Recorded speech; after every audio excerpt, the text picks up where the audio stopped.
Join us today on Homeworthy as we explore the enchanting charm of the English countryside. We'll tour 3 beautifully restored homes, each showcasing cozy interiors, eclectic decor, and picturesque gardens that perfectly capture the essence of country living.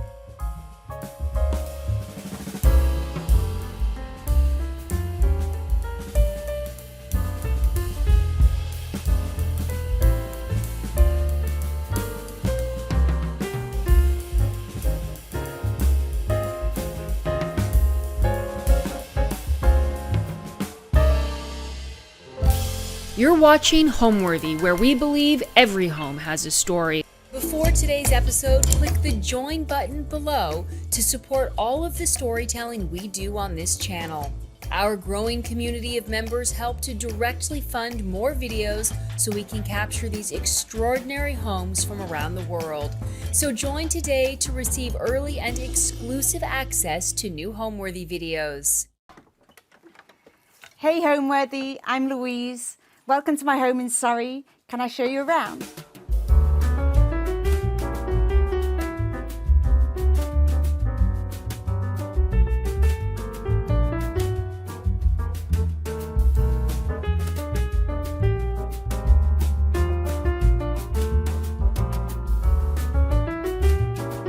My name's Louise Jones and my company's Fairfax Jones. I'm an interior designer based in London. We're on the Kent-Surrey border. It's a country cottage, approximately 500 years old. So in my own home, I've followed the architecture and the actual history of the property. So I've been very sympathetic to both those traits. Because of the age of this property, I decided to use antique furniture, antique textiles, antique materials such as tiles and metalwork, and go with the character of the property. Welcome to my kitchen. This is an old farmhouse type kitchen. Originally, when we bought the property, the kitchen was through this door here, and this room was actually a dining room. It had a cream carpet and was very sort of traditional English dining room. But we realised that we needed a bigger space. We also wanted to be open onto the garden because we've got a lovely view here through to the garden and lovely far-reaching views of the farmland. So we didn't want to be stuck back at that side of the house. We wanted to sort of see this and be able to walk in and out and dine outside or pop in and out as much as we liked. So we moved the kitchen. And in deciding how we wanted the kitchen, I thought in historic properties, in historic English properties, typically an old kitchen is a freestanding kitchen.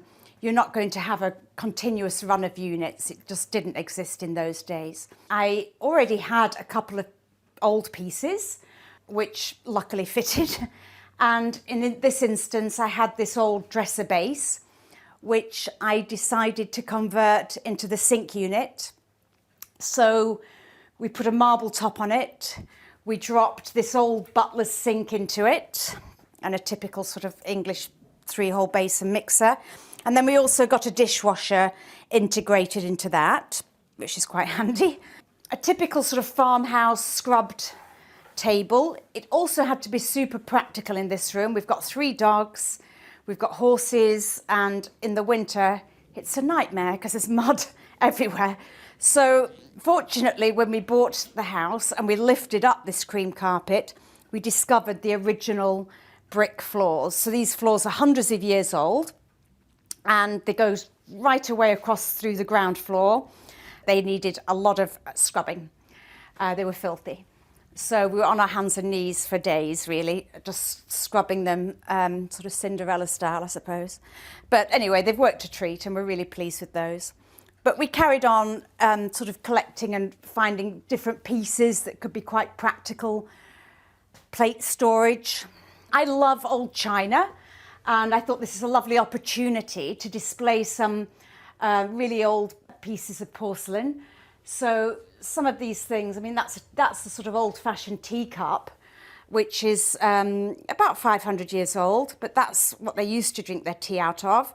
it wouldn't work for me. I'd probably have about 8 huge mugs of tea a day, but never mind. And there's just a nice, interesting collection. And also this splashback, these are really old Portuguese tiles. So these are about 400 years old.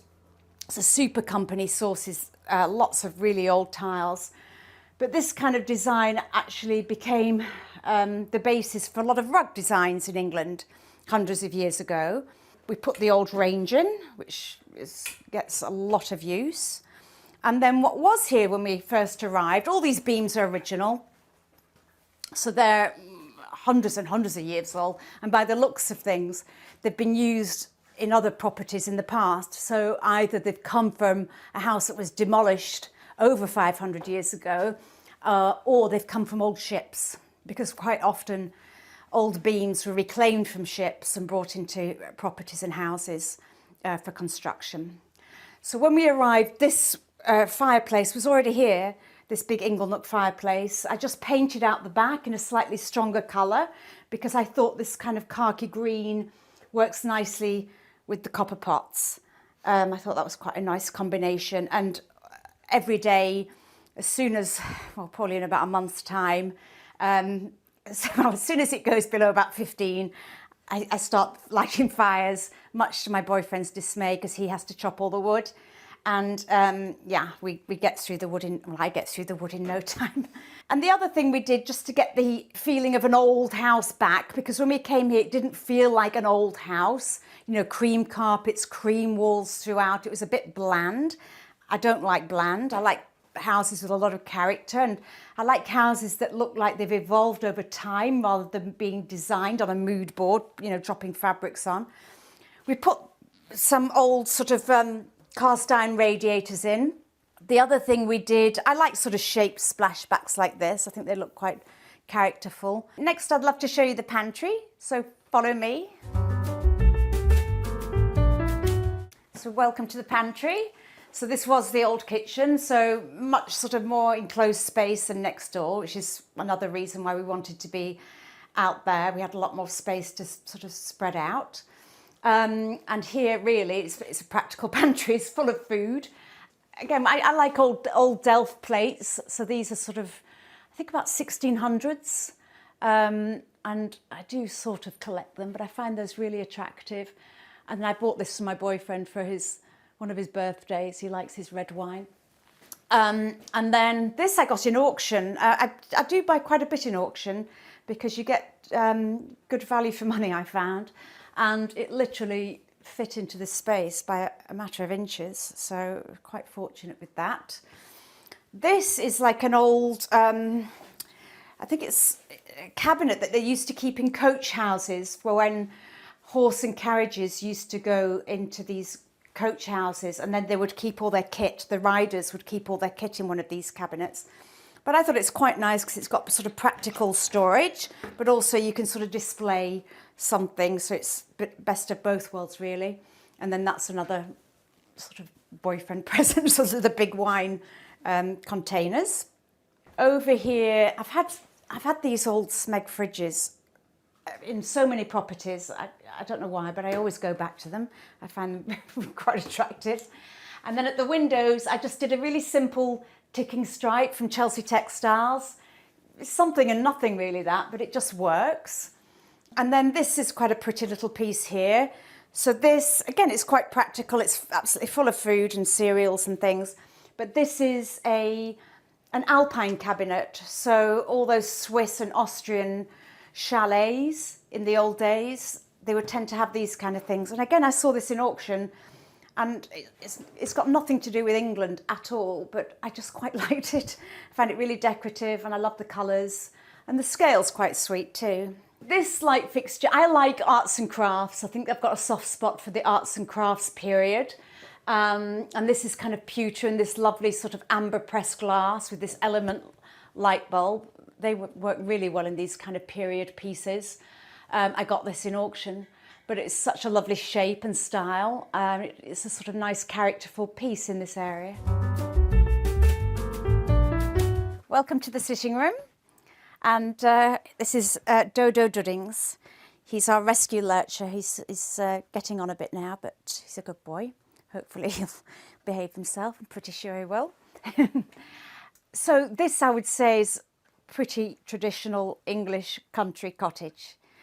You would know it's the sort of more formal room in a house in England because, believe it or not, they've tried to do sort of more decorative mouldings. That little bit of sort of shape that they've put onto that beam is trying to say that this is the most formal room in the house. Yeah, so we've only been here around about 3 years, but when I started to think about this room, I wanted it to feel as though it's sort of been here for almost forever, that the room's sort of evolved and developed over time, over the years. So some of the pieces are new, even though they're probably like 100 or 200 years old, but other things I brought with me from other places and houses. The sofas are the sort of typical Howard style that you'd see in an English drawing room. This one's in a sort of Claremont blue wool, and this sofa's over here is in a very soft pink linen. So with the colours, I did want to bring some pinks into here. I think pink's a sort of nice sort of English country cottage colour, all the flowers, the roses, peonies, whatever. So I did want to bring those floral colours into the scheme. So there's sort of the very soft blues, the sort of delphinium blue.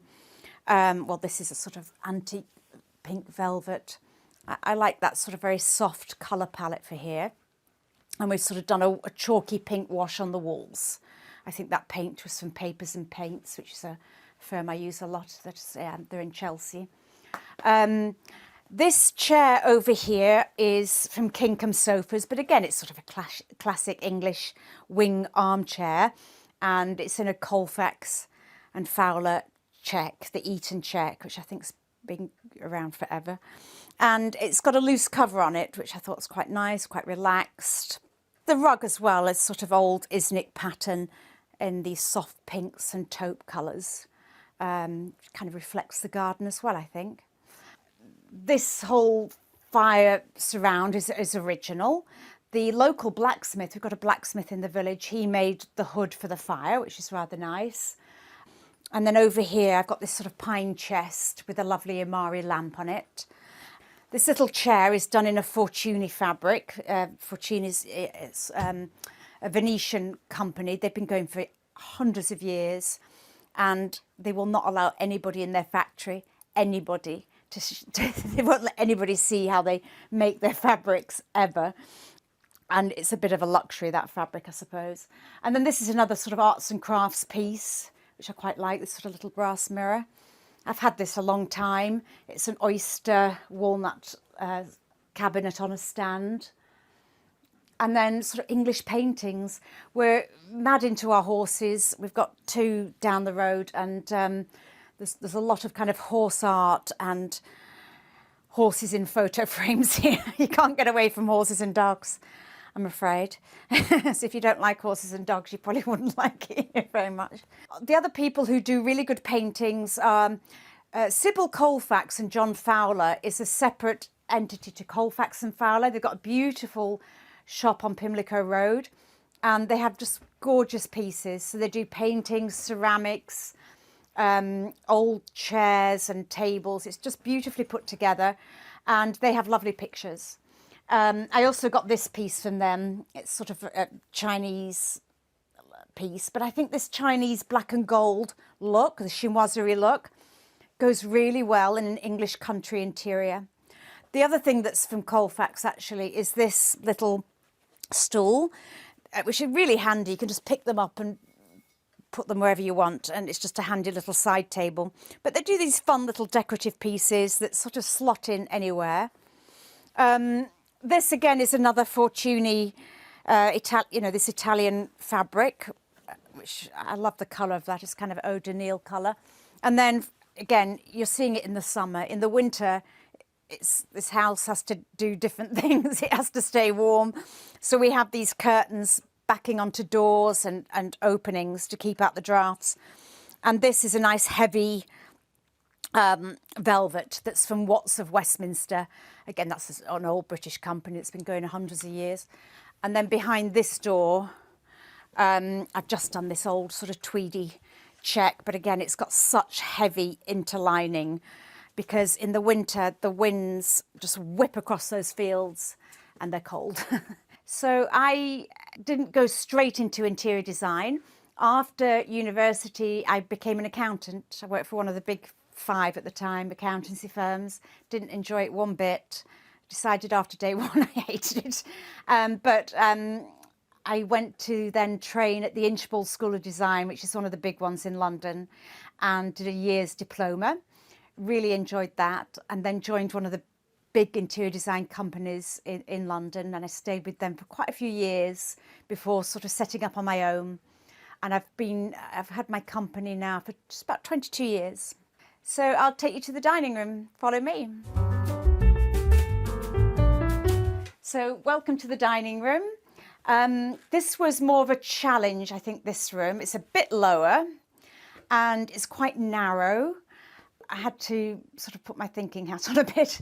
But typically with rooms that are a bit more challenging in terms of the dimension, it's better not to sort of chicken out. It's better to go a bit punchier with your colours, your finishes, and the whole kind of scheme that you're trying to do, just to go in a bit stronger. So that's what I did.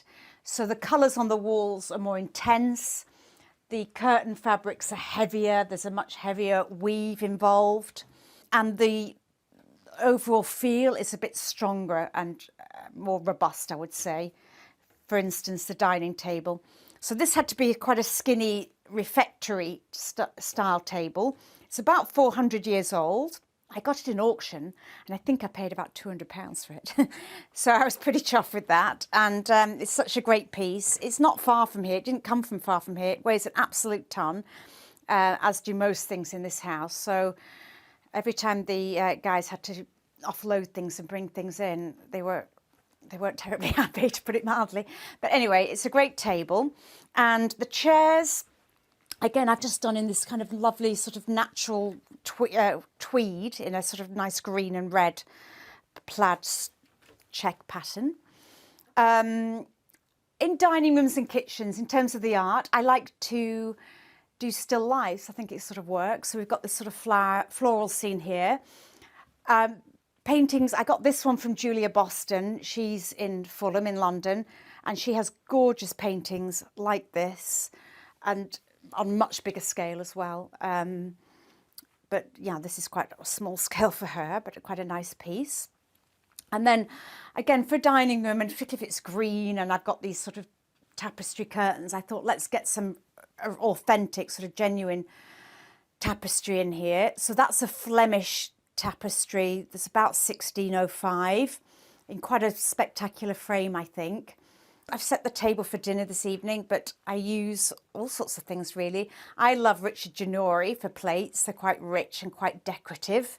And there's a slight mismatch going on, but yeah, that's his. And then I got these, I think I got these even from eBay, but they're really heavy lead crystal gilt glasses.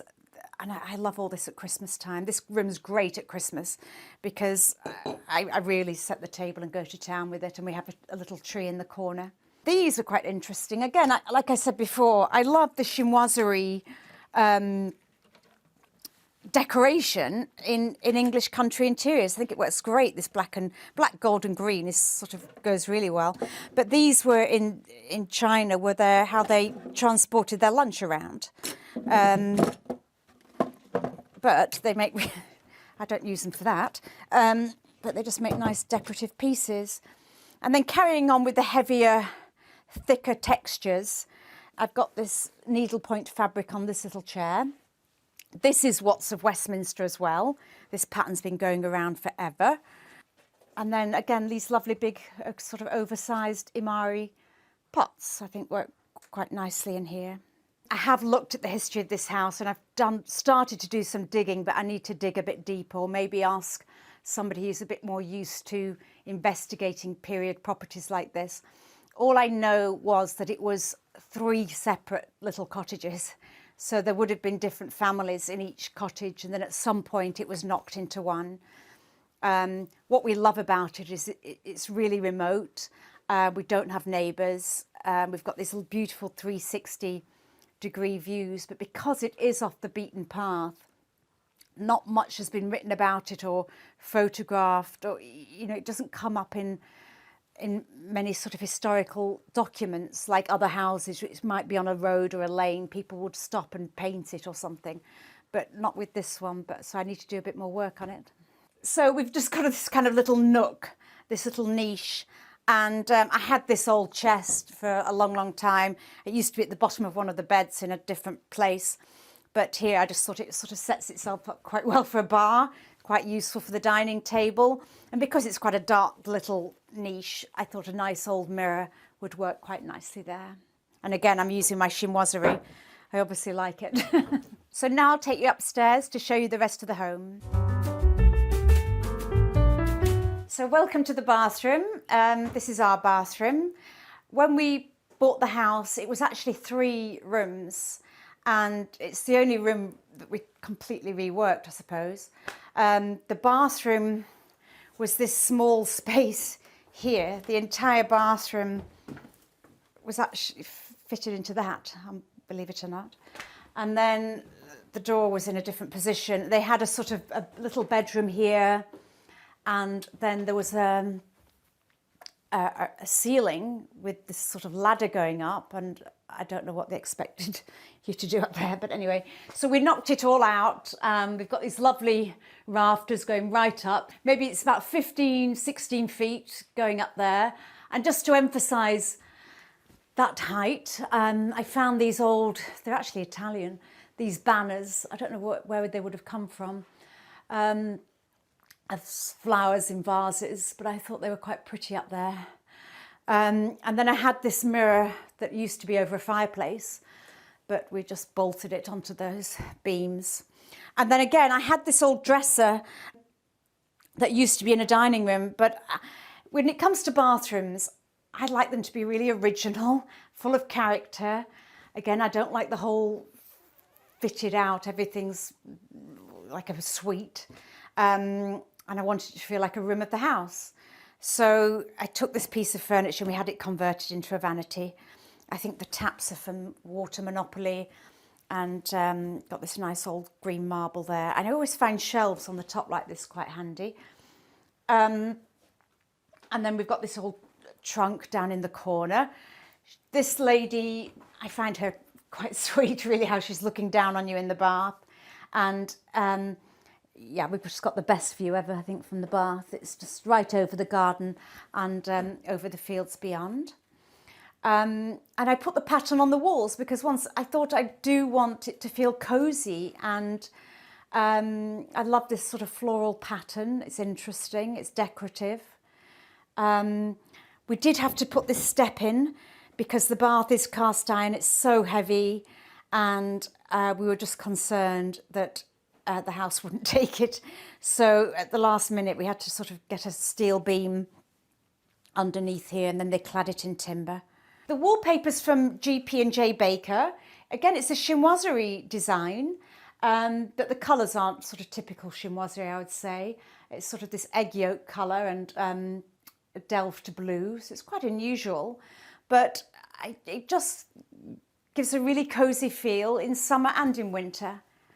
Which is rather nice. And the other thing I think is quite nice is having sort of more decorative light fittings rather than your typical bathroom light fittings. These are old pewter wall lights from a company called Hilary Batstone, based in London, in Pimlico. And then this old light fitting, I got that in auction actually, but it's quite nice for this little space. And then we did sort of go a bit more modern with the shower. Well, I say more modern, but it's got the glass screen, but a nice big open shower. We've got super views down the fields beyond over there, and a really good rain dome. So the bathtub is from Aston Matthews. They're a sort of North London sanitary ware supplier. I don't really like really big baths where you feel you can't sort of hold yourself in. So it's quite a neat size. And then this little table is like a decoupage table, just a sweet thing, but it's pretty handy. And that's from Robert Kime. And the little tiered table is from Sybil Colfax and John Fowler. Again, really useful. So let's head to the primary bedroom. So welcome to the primary bedroom. This room was really special from the first moment we viewed the house. And the reason being was the ceiling. Because yes, the house is over 500 years old, and this ceiling is from that time. So it's a Tudor hand-painted ceiling, and it's got sort of carnations, dog roses, daisies, and then these sort of running motifs. And then on the ceiling, there's sort of abstract cloud designs. So it's pretty special, and a lady came and wrote about it and said there's only, I think, a handful of them in the country, so it's pretty unique. And we were amazed when we first saw it. We weren't expecting to see this at all. And they've also managed to do, you can just about still see it, but on these beams and rafters on the side, there are some hand-drawn sort of decoration. So at one point, it was all whitewashed over, and it was discovered again in the 1990s. They came to do some repairs or to do redecoration, and somebody said, hang on a minute, you've got something behind here. And they discovered this, and so they paid this restorer to come and do a whole number on it and brought it back as much as they could. Yeah, so that was sort of the starting point for what we did in the room. And again, I wanted to have this historical feel. Like most of the other rooms in the house when we moved in, it was all whitewashed. It had the white carpets throughout, everything. And again, when we ripped up the carpets, we discovered the original Tudor floorboards. So they're they're so wide, the original nail holes, this beautiful old oak, 500 or so, we don't really know, I suppose, but years old. They're absolutely all over the place. I mean, you're walking up and down, uphill, downhill, and to such an extent, actually, that this piece of furniture, the floors are sloping like this. So when we put this in, it was about to topple over. So the guy said, well, let's just chop off the back legs to straighten it out. But that's what you have to do. You can't sort of say, well, let's flatten the floor. That's the house. You just have to work with it. So quite often you'll put a glass here and then it just slides off, but you get used to it.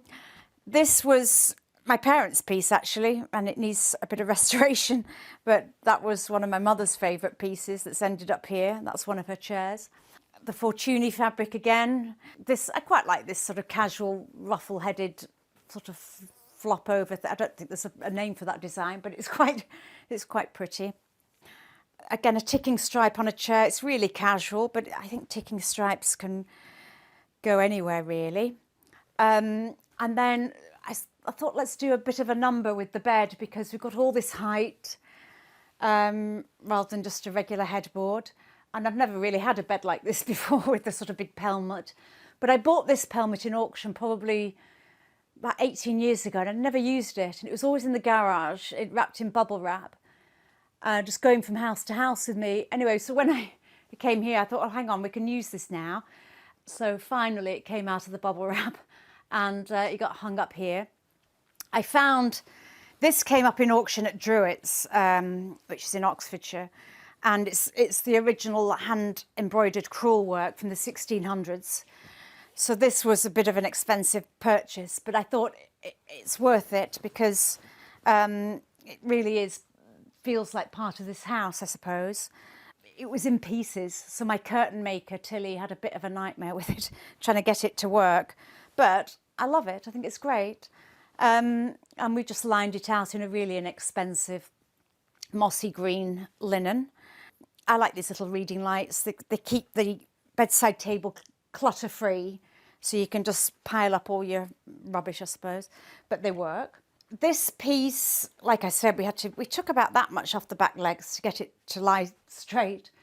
When it came, it was all timber, but it was a dark corner, this, in fact, and I said, let's put mirror in it, just to give it a bit more sparkle, a bit more life, but also when I'm in bed, I get more of a reflection, so that's quite nice. And then, again, this is quite nice, again, just having a bit of reflection. It just adds to the, I don't know, the depth and breadth of the room. This is another piece that weighed an absolute ton, and they struggled to get it upstairs. When we first moved in, we were sort of camping on the floor over there. It was freezing. And we thought, let's light the fire, which is a really bad idea because we almost died from smoke inhalation, to be perfectly honest. So we had to have all the chimneys relined and tested and all the rest of it. So this is now just for ornamentation. But yeah, I don't think that's ever going to leave. And then I like these kind of chest on stand pieces. I think they're slightly more unusual. So that's quite a nice piece for that spot, I thought. And this is the original old back of the house. So they added an extra bit on at some point, but they kept these old timber frames, and I just use it as a bookcase now. And then I inherited this again from my parents. It's a Gillows piece. Gillows were in Lancaster in England, and which is where I'm from, my parents were from. So I keep a hold of it. So even though it's quite sort of zhuzhy, sort of quite Frenchy piece and all gilt, I still keep a hold of it for sentimental purposes. And the carpet is the reds and blues, really, of this, the mural that you see up there. I thought I'd use those colours in the carpet. The portraits, they're not my aunts, uncles, ancestors, they're really not. But I just thought it'd be quite good fun to do this kind of thing in here. I'm trying to find portraits of people that aren't really ugly. No, sorry, I shouldn't say. But when you go through auction catalogues, you see some pretty scary individuals in these sort of pictures. And I thought she's quite sweet. And again, I love the reds and the blues. She's French, but she still works here. This is the oldest one, of course. Again, he doesn't scare me to death when I'm lying in bed. But he's Tudor. And then it looks a little bit like my boyfriend, so maybe he's like a long lost ancestor, I don't know. My boyfriend doesn't have a powdery wig like that. But again, the reds and the blues, and he's not too terrifying. So now I'll take you to another bathroom downstairs. Welcome to the downstairs bathroom. There's this small corridor space in between. This is the old back of the house here. It's got the stone clad on the walls, and it's got that little window that we saw upstairs that's in the bedroom. And then this is sort of an extension that they put on before my time. But the corridor was sort of pretty bland. There's nothing happening here when we moved in. It was just white with a cream carpet. So I quite like this sort of trellis design, which we wallpapered onto the walls. And again, some more of my Delft plates. This is a William de Morgan vase. I love this. This is one of my favourite pieces. Again, it's an arts and crafts ceramic piece, bit oversized, but again, I like it for that. And then into the bathroom, again, I've done in arts and crafts style. This is a Voisey, was the designer in those days, and he designed not many wallpapers, probably about 10 wallpapers, and this is one of them. It's very country, sort of swans and deer and the doves. More Delft plates. The blue and white Delft will go anywhere. And some little etchings on the wall. And this sort of star design on the floor. So it's pretty decorative for a small space, but I like that kind of thing. The old brick tiles again, which are great. These pastels, my mother did those actually. So put her art next to the loo. So let's have a look at the garden. Garden and the setting were probably the prime reason we purchased the property. But I say the garden, the actual land, there wasn't a garden when we arrived. So we put in everything you see, really. So I thought it would be quite nice to have this sort of symmetrical layout. centred on the front door. So as we come in and out, we have this really pleasing, lovely view straight down to this circular herbaceous border. And the urn on the pedestal at the end, I bought in an auction. And there's loads of symmetry here. There isn't much in the house at all, but there is in the garden. You know, the nice pots and these stone balls. And then left and right, we put in these circular flower beds. We laid the terrace and I put in lots. I had lots of pots originally. I love gardening. If I didn't do what I did, I would be a gardener. English country sort of cottage garden flowers, I would say. And we also put in the hedge because there is actually a public footpath on the other side of the hedge. So we put this in, so that's in its early stages, I suppose. We've put that in for privacy, but it has to be said there's not many people walking up and down. It's pretty peaceful. But lovely, lovely views, winter and summer, and sunsets and gorgeous skies, day and night. It's really pleasant. So this for us is our summer sitting room. It's a summer sitting room and a summer dining room.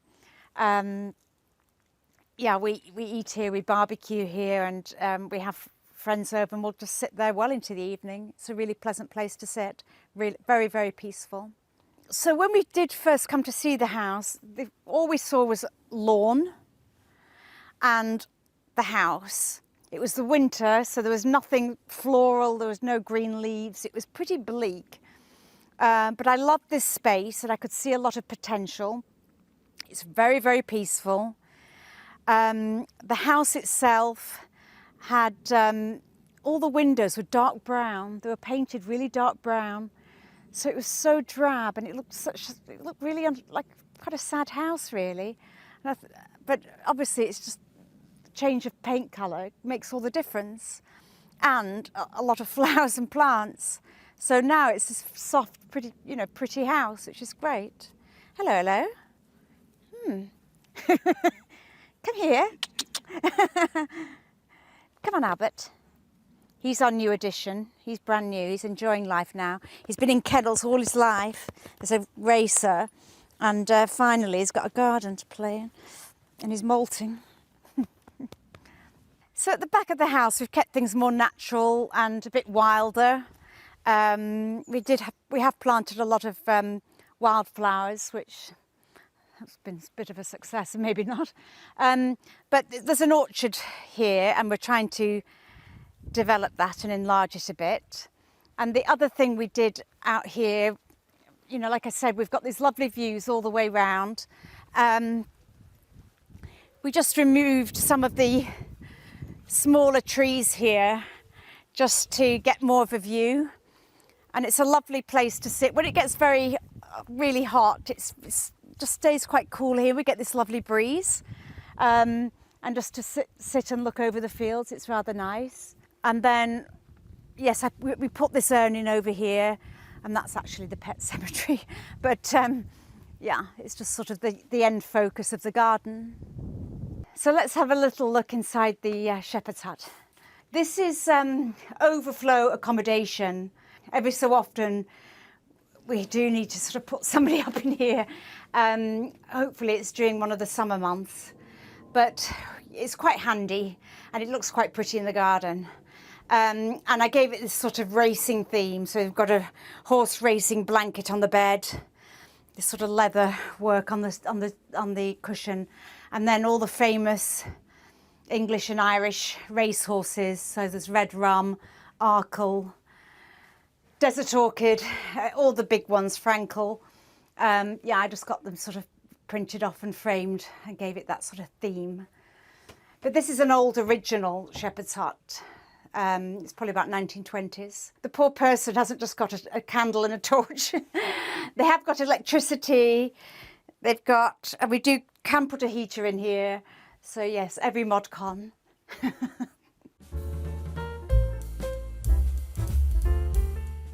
Today on Homeworthy, we're taking you to the bucolic hills of the Cotswolds. There sits a beautifully restored barn that entrepreneur Sue Jones and her husband have called home for the last 17 years.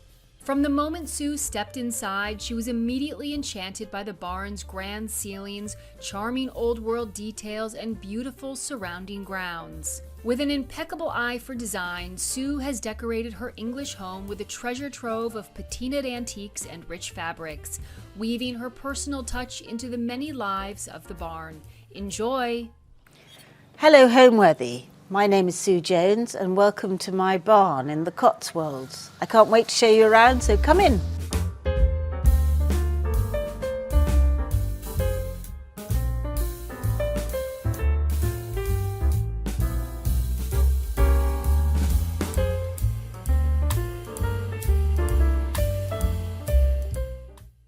You're watching Homeworthy, where we believe every home has a story. Before today's episode, click the join button below to support all of the storytelling we do on this channel. Our growing community of members help to directly fund more videos so we can capture these extraordinary homes from around the world. So join today to receive early and exclusive access to new Homeworthy videos. Welcome to my rather eccentric, rather beautiful home in the middle of the Cotswolds, in the middle of nowhere. When I say eccentric, it is an old barn, and it's reached through a colonnade which is mostly made up of Roman pillars, which we're very proud of, and it has this rather enchanting feel to it as you walk towards it. It was very important to us that we didn't spoil the feel of this place, and so we've kept this part of the house very much as it was. We've obviously done a lot of work on the roof, but you can't tell. It's got all the original beams in it, and we just shored it up to make sure that it was safe. It is the main entrance to the house, and so it's used a lot, but from the other side you can't really tell what it looks like. We can walk up towards the house, and here we've got my trusty guard dogs, who are the most useless guard dogs you'll ever find in your life. They just love people, so it's their home too. And we tend to plant, there's a lot of the topiary was here. So a lot of the topiary is more than 30 years old. And we are very protective of it because it's very easy to lose some of these planting. And if you do, you have to start again from scratch. So we look after it very carefully. We've got a lot of yew, a lot of box hedges, and everything seems to grow very well here, even though we're on quite a slope. I always tease my husband and say that it makes a very interesting croquet game on the hill.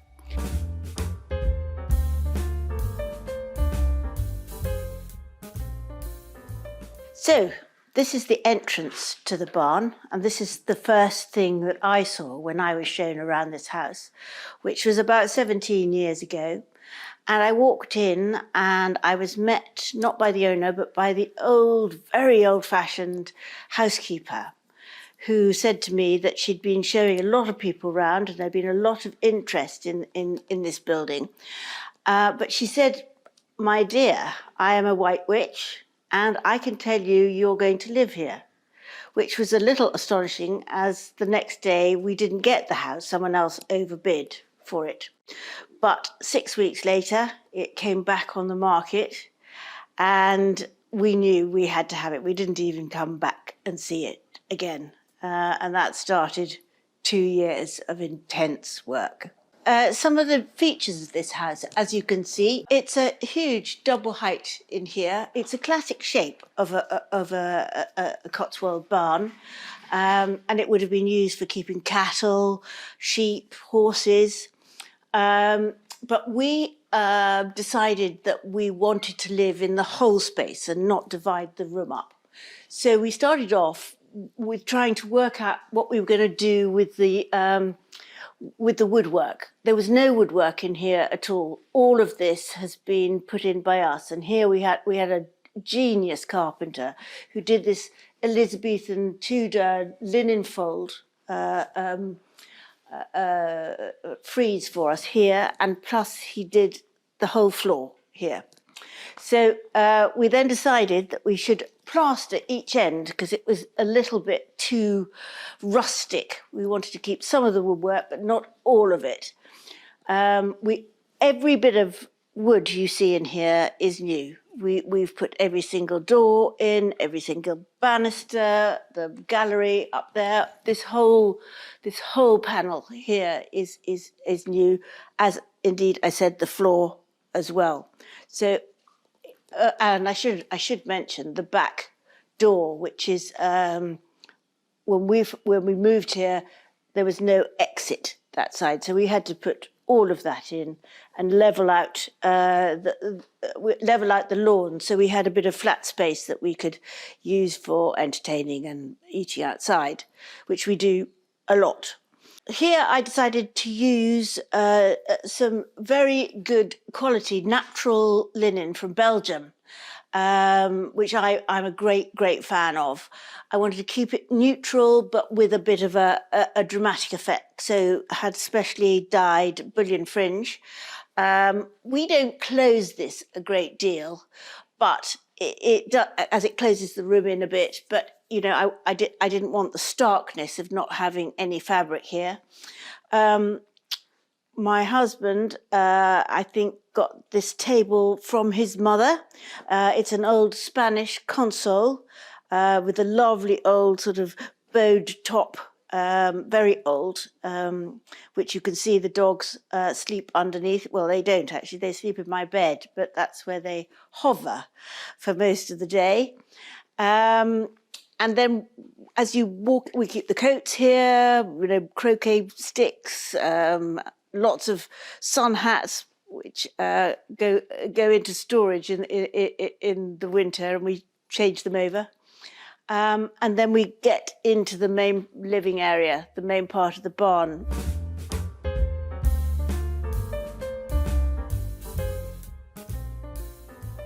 We start off with this, what we call an altar table. And I did have originally a tablecloth made for it, a lovely, beautiful Fortuny tablecloth. But we actually threw on this lovely old Turkish kilim with the most beautiful old faded colours. And it looks so good that we left it like that. You'll see quite a dramatic sculpture on top, which we weren't really supposed to have. I sent my husband out to buy actually a dining room table because we felt that we were grown up enough now to have a proper dining room table. And he came back 6 hours later with this bust of St. Eustace, which if you swing to the left, you'll see I still don't have a proper dining room table, but she's become very much part of the scenery here. She's unmovable, very, very heavy indeed. And as I will go on to say, in this room, everything needs to be a bit dramatic because small things just tend to get eaten up here. You need, you know, big statements, slightly splashy statements, and so everything is slightly oversized. I decided to divide the room into three, otherwise it was impossible to have a sort of conversation piece here. So the left-hand side is the dining room where we eat, and then I have two sitting areas. The central area is around an ottoman, which is oversized and huge and bowing under the weight of books. We cannot, I almost think it's going to collapse fairly soon. And so we can get quite a lot of people in here, and it's got some wonderful acoustics. Not that I can sing at all, but apparently in the old days they used to have wonderful concerts here because it has a natural acoustic, I don't know what the term is, sound to it. Around this I've got two very large Howard sofas. They are super comfortable, and they are you could sleep on them very happily, but they are I bought them to last for life. and it's a very cosy part of the room, which we lowered the ceiling here and put a gallery in upstairs, so my husband can work up there, and it's a small library, but it just gives this end of the room a little bit less height and a slightly more cosy feel to it. It's still very light because we have this huge window which looks down the valley, which, every opportunity we wanted to make sure we took advantage of the view down the valley, which I'll show you later. Again, I've got more of the same curtains. Again, they don't get closed very often, but it's nice to have them there. I've always done in a room like this, as you can see, my furniture is very neutral, which I love because all the colour comes from the cushions, the books, the paintings, the carpets, the tapestry. Everything adds to it, and you can really see them. So I keep the actual main pieces of furniture fairly neutral. I find it a much more calming way to decorate. I love antiques and old things that I've collected, or Alex collected over the years, and they're very much part of this home here. For many years, we've collected them together. But I love very clever modernity. I like very slick bathrooms. I'm very keen on streamlined design. This house actually doesn't look it, but it's actually very high tech. I can't work any of it, but my husband has put hours of work into creating a very high-tech security and heating system, which you can't see, and that was the point of it. So nothing is what it quite seems here. Yeah, this is a very old ottoman, which I had covered about 30 years ago, and they were quite surprised when I did it, because actually we are using here the wrong side. The right side is actually a Leliev velvet, but I found that a bit brash, so I used the lovely subtle base, which I think the upholsterer thought I was completely mad. But anyway, I've loved it ever since. On top, there are things that we've been given over the years. I mean, my husband is a great collector, and he came back the other day with this piece of beautiful corn, but just because it looks so beautiful. So we've got some lovely old blue and white china. Most of our blue and white china here, except for the eating part, are old pieces. So you can see behind me, these are collected either by us or from Alex's very, very talented mother, who was an interior designer herself. So we're lucky enough to have some of that collection here. And our life would be very empty without books. In fact, we'd be very uncluttered without books, but that's the way it is. So it's going to stay like that. We always buy old Turkish kilims. We've been buying them for years. You have to look after them. They do wear out if you have high traffic on it. But I personally love the designs, and I love the colour it gives.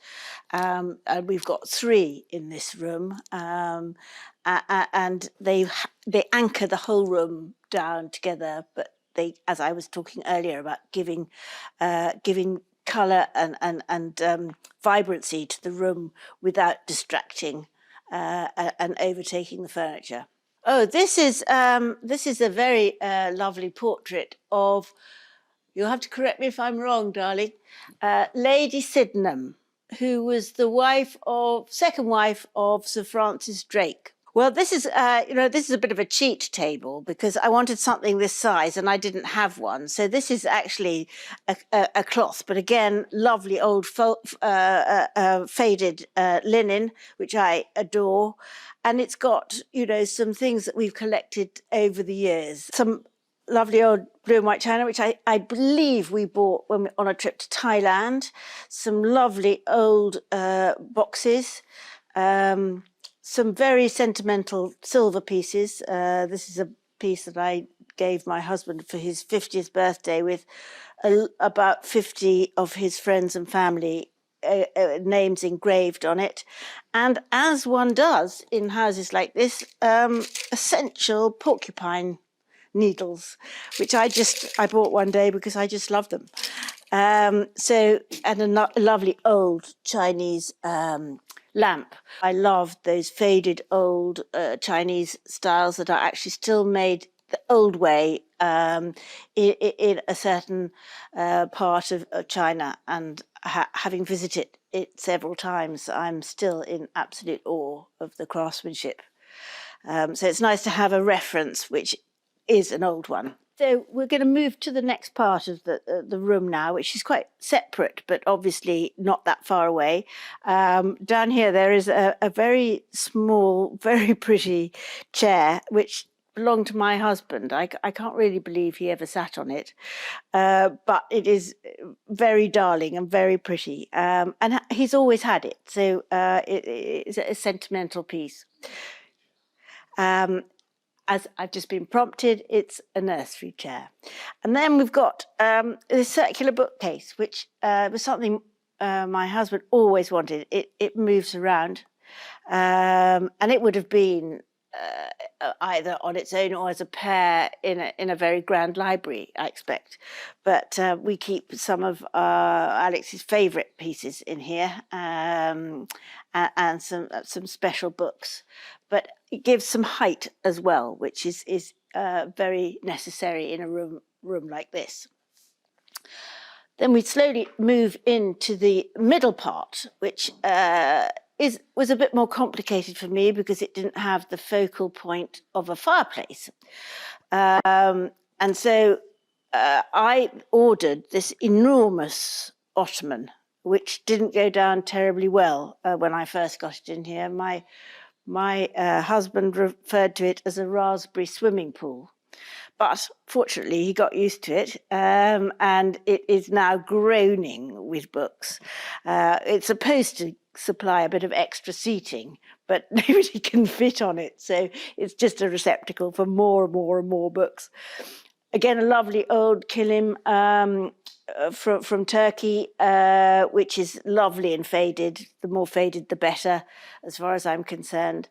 And again, very neutral colours, but I've tried to circle the room so you've got seating on three sides, and it's broken up by a rather lovely but very overfilled Carlton House desk, which is a favourite of ours. It would have been probably more normal to have a flat sofa table here, but I rather love this, and it seems to work very well indeed. And we got, again, we mix things up here. This is a Moroccan table with mother of pearl inlay, which I think belonged to my mother-in-law. So that's another sentimental piece. Again, more bits of blue and white china. We collect funny things. So we've got, these wonderful old balls made of bone, which just because they look nice, it has nothing to do, in my view, of their value. It's because they have a purpose. They have a style which I particularly like. Well, there's that expression, isn't there? Which is, if you leave doors open, people will say to you, "Gosh, were you born in a barn?" My answer to what's it like living in a barn is neither my husband or I particularly like tiny cottages, but we didn't want a huge, enormous house with parts of it that we didn't use properly.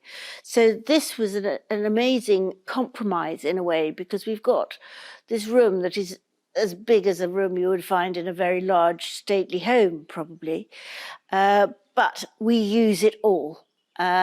This is our main living area. We've got a little snug where we watch TV or read or whatever, and the kitchen, and our own bedroom, bathroom here. But basically, we use this room, and so what I would say about living in a barn is that we are lucky enough to have these large spaces that we really, really use. Living in a barn does have its huge advantages and disadvantages. Our walls are extremely thick, and with that you get masonry bees. The other day we had a huge infestation of ladybirds. I think you call them ladybugs, but and we're quite sentimental about them, but it was a swarm of them. So all sorts of things like that happen in an old house like this. You can't avoid it. We had to work very hard to keep this house warm and to get the right level of heating here. And the quirks are you have to be very careful of the roof. It is a very delicate, beautifully constructed piece of architecture, but you have to look after that. And all the tiling is very ancient. We used old stone for everything. So we've tried to keep everything not looking as it did, but I didn't want to lose the charm and the essence of this place, which is very charming and very livable. It's a happy house. Well, I feel like it's a magic house. People come here often in a really bad mood, and they leave with a smile on their face. So I think it has some magic qualities to it.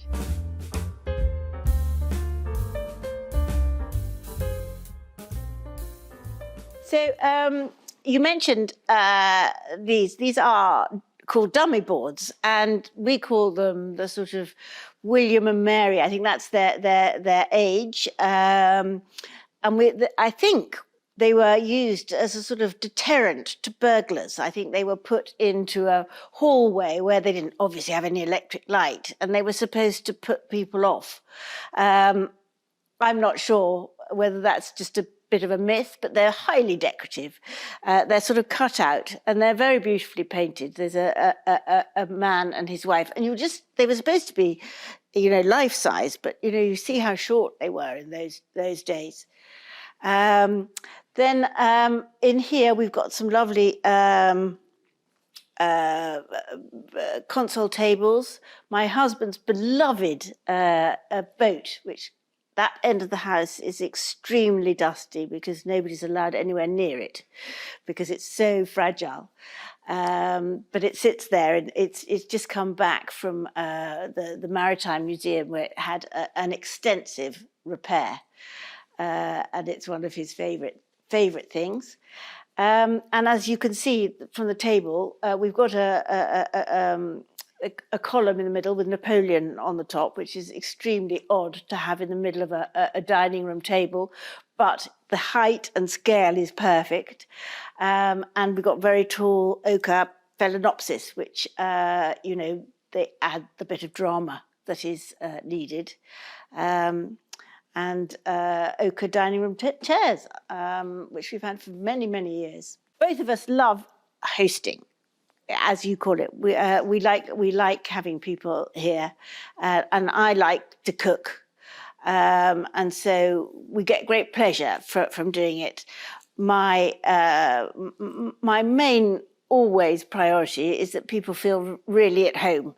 So we have an open drinks tray where people can help themselves to what they want. This opening here, which it joins us up to the kitchen. You can't walk through it, but it's a serving area. So it means that I can cook in the kitchen and put everything on here so that people can serve themselves. And so that works extremely well. As far as the table, I tend to use the ochre crock because I love blue and white, and so to be able to use that every day is perfect for me. we tend to sit down for dinner in the evening, even if it's just the two of us, because we quite like the ritual of it. But sometimes, you know, on Sunday, or Monday, I think it was, this table had 10 or 12 people around it. So, and it will extend if we really want it to. And whenever we can, which is not very often, we eat outside, which is nice and convenient there, but you know, the many times I've laid it and had to unlay it, such as the British summer. We have I always use, you know, white linen napkins, which I like very much. I don't use too much silver on the table. We've got some obviously silver cutlery, but I don't have lots and lots of silver on the table. Sometimes I make it a bit more themed, certainly at Easter, Christmas, someone's birthday, you know, because I like occasions. I like the drama of it. So I've got a store full of bits and pieces I can bring out if I want to change the look a little bit. Well, you can tell here, we both love portraits. So mostly these are portraits. I've never minded having lots of eyes staring down. They're all highly decorative. I would have to get some expert information to tell you what they all are, but I don't know what they all are. They all have, you know, a sentimental story to us. We love having them around, and I think the scale works very well in here. Up here, these are two very interesting things. These are what they call burses, and I think they came out of Hampton Court, and they were what Henry VIII used to keep money and documents in. We had them restored and hung because they're very fragile, but they go very well in this sort of environment. Just talking a little bit about the windows here. When this was a barn, it would have just had the top triangle of the windows. There would have been no glass below it. Back in the 60s, they were opened up below to give more light to a room, so that this was a threshing barn. It was for grain, and they would have been air vents. And so what we did was, again, you can see on each of the windows, they are, you know, beautiful shutters, which are certainly made for us here, which we close in the evening. They don't have curtains on, but I can see why you think they look a little bit church-like. I suppose it's because of the slightly Gothic top, but they would have been to let air in, to let the corn dry. No, my husband is a very keen chess player. I think he does sometimes online with people all over the world. I wouldn't dream of being as presumptuous enough to play against him, because he has much more experience than I do. But I believe this is an old chessboard that was given to him by his stepfather. So I think it has some very you know, some very good sentimental value. Okay, so this is a basket full of some of my old collected pieces of fabric from all over the world. I can see there's some old Cezanis there from Turkey. There's some Indian pieces. There's old kilims here. So I tend to keep some of it here. I haven't actually got a use for them at the moment, but I love them. So they're here to remind me of my travels. I have extensively travelled to China and the Far East. I think I've done 44 trips to India, and actually never been on holiday there. It's one thing I intend to do is have a holiday in India at one stage, because it's an enormously exciting, wonderful country. So I have travelled a lot in China, Vietnam, Indonesia, Burma, and mainland India, and all of those places, without exception, have influenced my love of art, craftsmanship, style. I love the way that the English mix Oriental chinoiserie, China, with much more Western taste. So for me, that is, it is certainly my form of style, and my husband the same. So a lot of the things here we've collected over the years. Okay, I'm going to take you all outside in a minute. Hopefully we'll catch it before it starts raining. But before we do, I wanted to show you the snug. So follow me.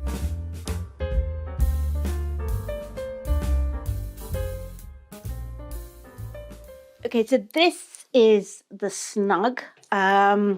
We opened this up. You couldn't walk into it from the hall when we bought the house. So we opened it up and had the banisters and the steps made.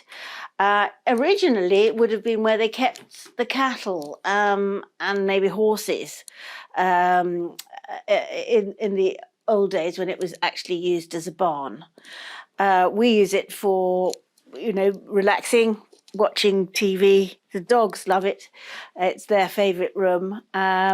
We had it painted, and none of our painting here is one colour.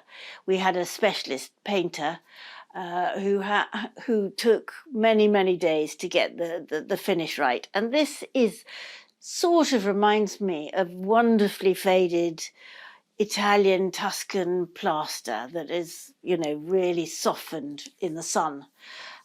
We didn't want it starkly white, and we've actually even painted the ceiling, which actually gives it a much cosier feel. So this room is a very interesting room because we've got this lovely big window which we can open up in the summer right out into the garden. So you're practically outside. We have some books here. Obviously, we wouldn't have a room without books. We've got more paintings, more people, mostly. And my husband's just started collecting some rather lovely old bits of carved stone, which we've started to hang up. Which adds a bit more drama. You can see in the corner there is a lovely old piece of chinoiserie. And then we've got some family pictures. Alex has got a very big family, and I have too. So not all of them are here, but we do change them around from time to time, and make sure that we have pictures, for example, of Alex's mother and stepfather and father, who sadly are no longer alive, my father too. So it's lovely to have them there to keep a memory. Oh, this is Max.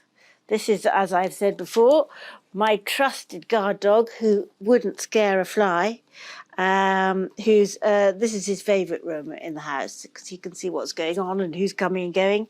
I quite often work in here.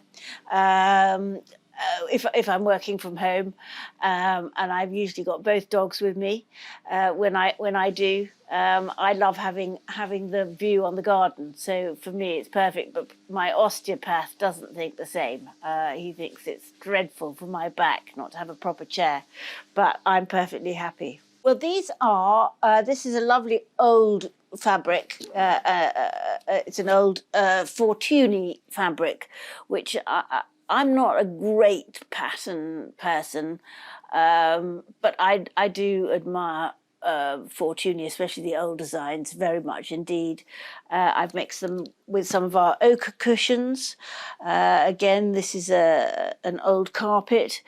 We bought this ottoman at a sale, but it's obviously been handmade by somebody in cross stitch, which, you know, I couldn't do, but, you know, I love the colours here. And so with the combination of the pictures, the books, the cushions, you can see again I've got very neutral sofas and blinds, but the colour comes across, you know, in a lovely mellow way, which is what I like. I love most about this house that I truly, it feeds my soul. We feel very privileged to live here. We knew immediately it's where we wanted to live and spend the rest of our lives. Because we don't have children, we didn't have to have endless bedrooms, so it's quite small and contained, and certainly wouldn't suit a large family. So for us, it ticked all of those boxes. It's in the part of the world that I love very much indeed and know very well, and I think it's generally a very happy place, and I think that the beauty of it certainly feeds both of our souls, and keeps us very busy as well.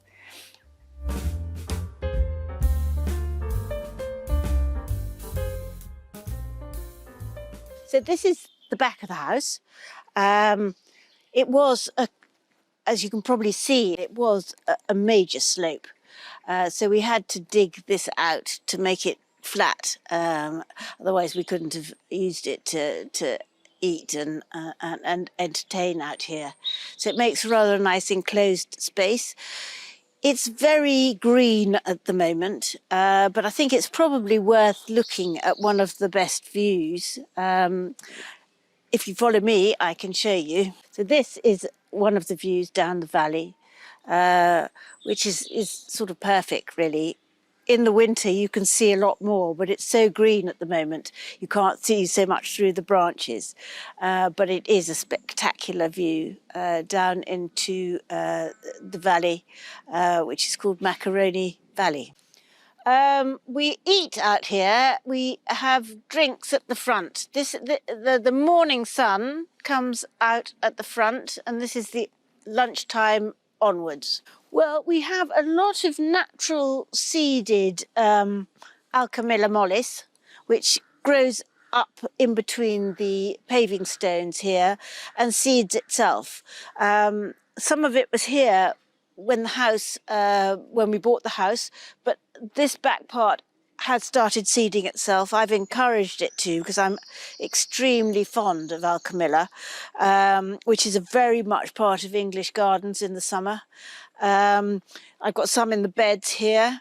We love roses. We've got some lovely Nevada roses here, some alliums, a beech tree. We've got foxgloves, honeysuckle, clematis, and on this side, I think, oh yeah, we've got some lovely white, sort of very pale pink peony roses, which are a great favourite. They're all probably from a very well-known British, I was going to say breeder, but no, grower of roses. He's called David Austin, and he's extremely famous, and he grows all the best roses in England.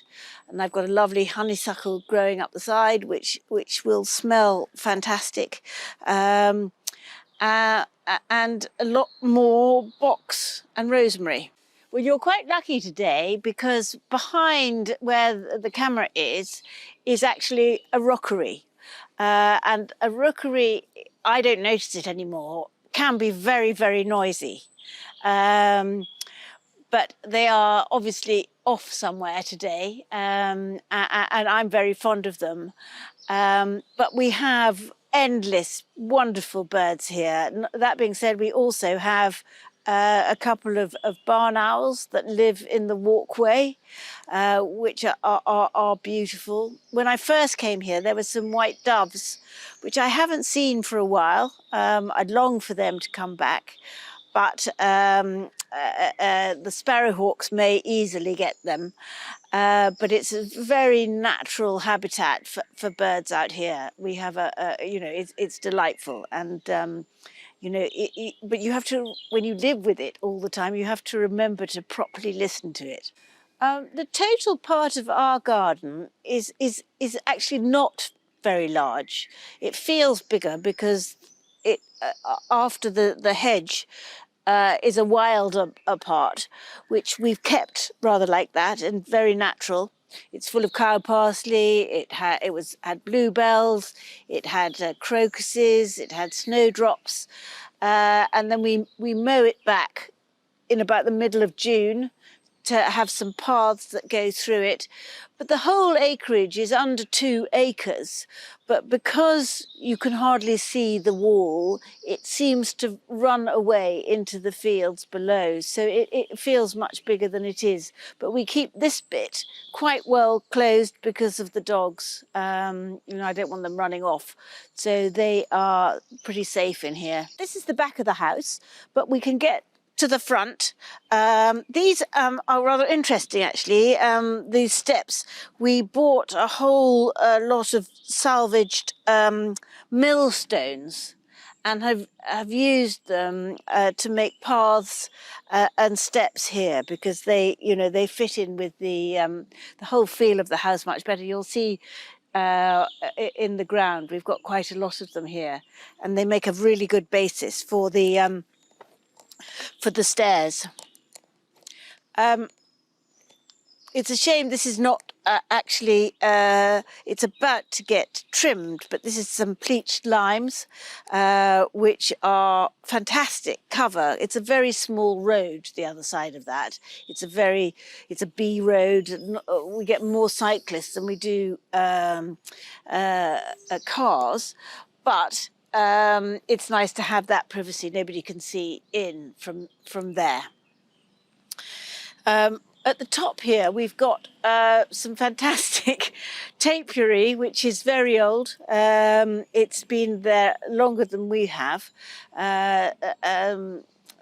So it's probably 30 years old. And as I said earlier, we are very careful with it because box can get a blight, a caterpillar blight, and it would be a tragedy to lose all this work. So this is the front of the house that has a smallish terrace, but we use it a lot. We resurfaced it a couple of years ago because the frost gets it from time to time. We've got a very ancient pear tree there. And more box, but this gets the morning sun, so we tend to use it in the mornings. Okay, I'm just going to take you across the lawn here to my guest cottage.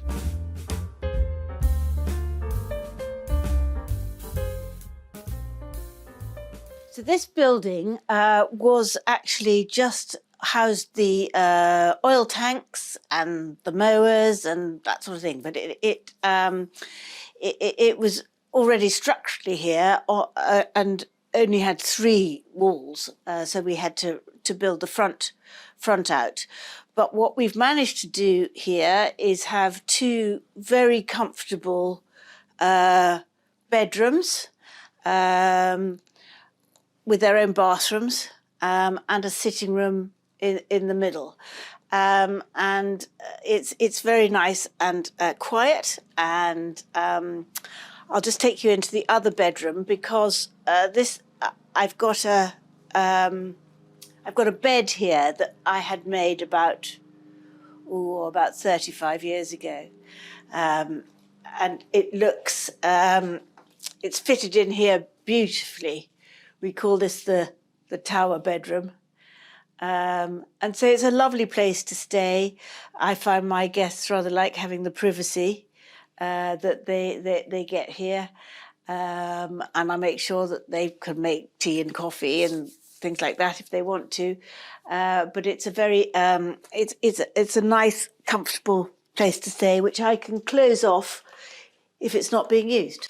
We do have people to stay quite often, especially at this time of year. It's the sort of time of year when the garden's at its best. It's much easier to entertain if you could do a bit of it outside. But throughout the year, I have a full house at Christmas usually. I have family to stay. I have friends who come and stay. And so we really get full use out of it. It's a nice little enclave of its own. It's just across the lawn, so it's not far away, but it means that all of our guests get a bit of privacy as well. It's very quiet, and we can make it very sort of dark, and so people seem to sleep very well here.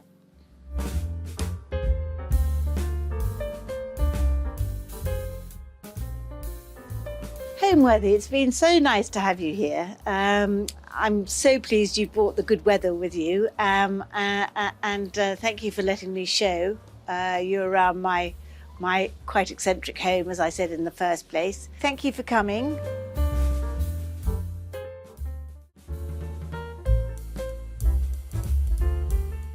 Today on Homeworthy, we're visiting the glamorous and theatrical English countryside estate of renowned designer Pearl Lowe. Thanks to her successful singing career, Pearl was one of London's indie it girls in the 90s, so it's no surprise that she has infused her home with an edgy rocker feminine feel where lace, velvet, and fringe coalesce. You're watching Homeworthy, where we believe every home has a story. Before today's episode, click the join button below to support all of the storytelling we do on this channel. Our growing community of members help to directly fund more videos so we can capture these extraordinary homes from around the world. So join today to receive early and exclusive access to new Homeworthy videos. Hi Homeworthy, I'm Pearl Lowe and welcome to my home.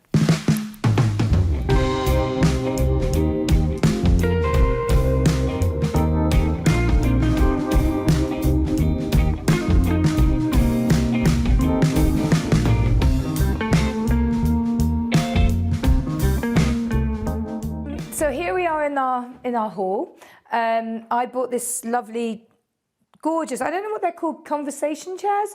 And I was looking one for a very, very long time. And a friend of mine who's a dealer said to me that she thinks she'd seen one up north. And I was like, oh my God, I really want one. So she ended up going up there anyway to buy some other things. And she sent me a picture and I said, yeah, that's it. That's perfect. So now we have one here. It probably, after having many kids and a lot of animals, we probably need to recover it at some point. But yeah, so come into my other room. This is our living room. This room's been decorated 3 times. We've only been here nearly 8 years, but I love decorating. So, and I like trying things out. I kind of use the house a lot as, I don't know, like my own little canvas. If I was an artist, this would be my sort of, where I kind of try things and some of it works and some of it doesn't. Often someone in our family will say, but I liked it before, it looks so much better. But this has been the 3rd time, and this is my favourite, the favourite one I've ever had. So I used Robert Kine. He's sadly not with us anymore, but he was this incredible interior designer. And he uses a lot of kind of abstract, like Aztec prints, and they're just, I don't know, quite English. And I think that when we lived in London, our house was very white. It was all sort of white walls, white floors. I had most of this furniture there, but I think when you come to the country, it's quite nice to have fabric, like layers, different prints, warmer, like velvets and, kind of thicker fabrics, because it gets quite cold in the country, especially in winter. So I wanted, for this room, I kind of wanted somewhere where it was, just cozy and we could, sit in front of a fire and watch movies and read and, so, because I did do it white and it just didn't work. So actually this is the best colour that I found. And this sofa here I bought from a friend of mine who's an interior designer. and I got it covered in Nicholas Herbert fabric. And again, it's super comfy. It's just a really squashy, you know, sort of fun sofa. But everybody loves this sofa. Look, at the moment I've got my dog Doris on it. It's her favourite sofa. This is actually a Rachel Ashwell one. And when Rachel had her shop in Notting Hill, I went in and I've never done that before. I walked in and I just said, oh my God, that sofa, I need to buy that sofa. But I didn't know how much it was and it kind of nearly broke the bank. But it was amazing. And originally I sort of chose the linen stripe that she had, which was like a kind of blue and cream linen. And then I went to Paris and I stayed in the Coste Hotel and everything was red velvet. And I bought over there, I bought this fringe lamp in the market and I made my husband bring it home on the train. Well, no, I brought it home with him, but it was too heavy for me to carry. But anyway, and so then the whole kind of, then I decided that I wanted red velvets and fringe lamps. And so I changed the sofa to red velvet and it now really works in here. And it's kind of, I don't know, it just feels like a really lovely, cozy room that we spend a hell of a lot of time in. It was green and, you know, my other half, Danny, he has a really good eye and he felt like it looked like an 80s conservatory when it was green. He was like, I just don't like it, Pearl. I know you're really, really talented, but this just doesn't work. And so I changed it and I made it, I put like this white wallpaper with stars on it and it just didn't work. So then this was the next one. Often I kind of go, come on, this is gonna work, you know, and I do wing it, you know. Very often I like to try things that I've seen. I don't know, it can be even in a movie. I can see a room in a movie and I think, oh, that will look good. You know, lots of things inspire me. Often when I travel, I went to Morocco and that really inspired me. We went to India and I got really into different colors. It just all depends, really. Flowers, you know, in the summertime. I always think that, you know, it all depends on when you're decorating, which season you're in. So sometimes, like, you know, I'll be decorating the house, it'll be winter, and I think, oh, you know, velvets and leopard prints and, you know, kind of heavier prints. And in the summer, you want to do light, you know, kind of ditzy white florals, you know, like, I don't know. It just all depends, really. We entertain in here. So often when we have like dinner parties, we start, you know, we come in here, we put the fire on, lots of lovely scented candles everywhere. And everyone just chats. And it's just a really nice place to kind of sit and chat. We've had parties in here where we've taken the sofas out and we've put music on and everyone dances and things like that. This room really reminds me of lockdown when we were kind of, you know, because I had all my kids at home, all 4 of them. And it was a very special time because we would just be here playing games or, you know, one night we all dressed up and did a murder mystery night and we were all in kind of mad clothes and we just had quite a nice, fun time. I mean, it was obviously horrible in many other ways, but we made the most of it. And I just remember, in this room, I think we spent most of our time in here. But at Christmas, we had 23 people staying here. And this was last Christmas. And we had log fires. And my brother-in-law is part of BAFTA. So he had all the pre-release movies. And we just watched movie after movie after movie. It was really fun. I'm a bit of a sucker for floral furniture. I love things. I'm really into folk art. I always have been. I'm really into the French, you know, the floral sort of. This is actually Florentine. I'm into Florentine as well. So, and I'm a real sucker. I always buy floral painted furniture, and there's also Swedish, and I like it. I like things that are imperfect. That I don't like new things. I like things that have a history, that tell a story, and that I actually think it's really nice when, I mean, my other half will tell you otherwise because he likes things to work really well. He gets really upset when I bring things back from the antique fair because, you know, it won't have it won't shut properly, or it'll be like, he gets really cross with me. And my lovely friend, who's this unbelievable florist, she's like a proper artist. On Instagram, she's called Swallows and Damsons. She's in Sheffield, and so we put this installation on, but it will stay forever because that's what happens in this house. Things just stay for years. You know, once they're put up, that's it, you know. And then the fireplace is really wonderful. That's Charnwood, this wonderful guy nearby who installed it.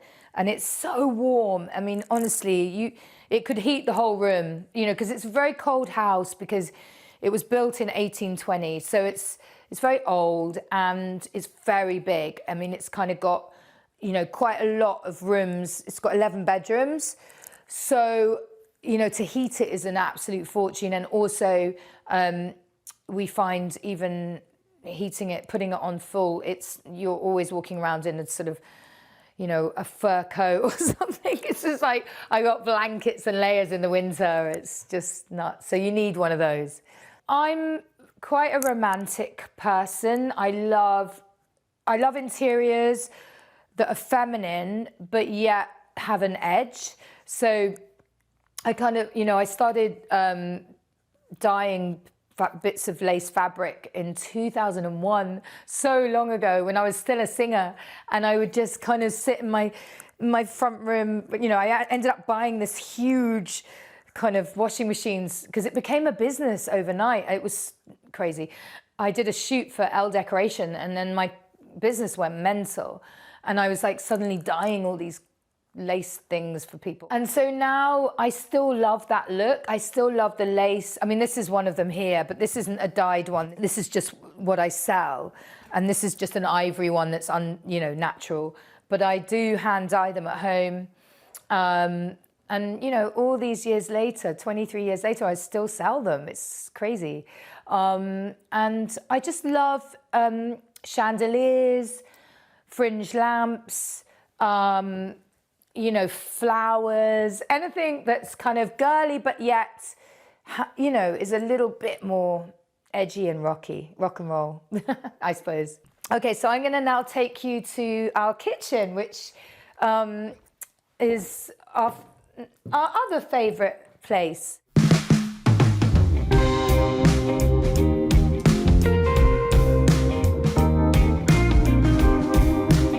This is our kitchen. When we bought the house nearly 8 years ago, we bought it from a friend. We knew her, and she had 5 children. They'd all left home. She was living here on her own. And a friend of mine took me here and said, listen, I think this is your house. This is definitely your house. And then I walked around, and I loved it. I fell in love with it, but it was way too much money. And I watched it on the market for 6 years, like nobody. It was really bizarre. And one thing led to another, and the price came down, and we were able to afford it. And one day I saw her in the market, and she said, make me a silly offer. You know, I really need to get out. And so I made her a silly offer, and she said, yeah. So 6 years after I'd seen it, I bought it. So mad. When we came here, she had a big table here, but I wanted to be able to wash up and look at this beautiful view. I contacted DeVol. They're just this amazing kind of kitchen company. And I asked them if they would be up for collaborating. And they said they would, we could do something. So they came along, and I actually designed a kind of island that has sort of glass within it, which they didn't do, but now they do it because they said it was, you know, they loved it so much. So we've got sort of glass here. These were found in an antique market, these stools, which they've actually emulated on their websites. These are the originals, but they've got some for sale which are very similar. And they made me this lovely pantry cupboard, which has all our kind of food in there. And spices and everything like that. What else? And yeah, and they did these. But honestly, it's the best kitchen. I mean, You know, actually, you know what it's like when you have parties, everybody always stays in the kitchen anyway. So everyone always is in this kitchen. We just sit here for hours. Often I get, you know, sort of messages on Instagram saying, where did you get your floors? It's like, no, sadly, this is what, you know, came with the house. So these lead out to the garden.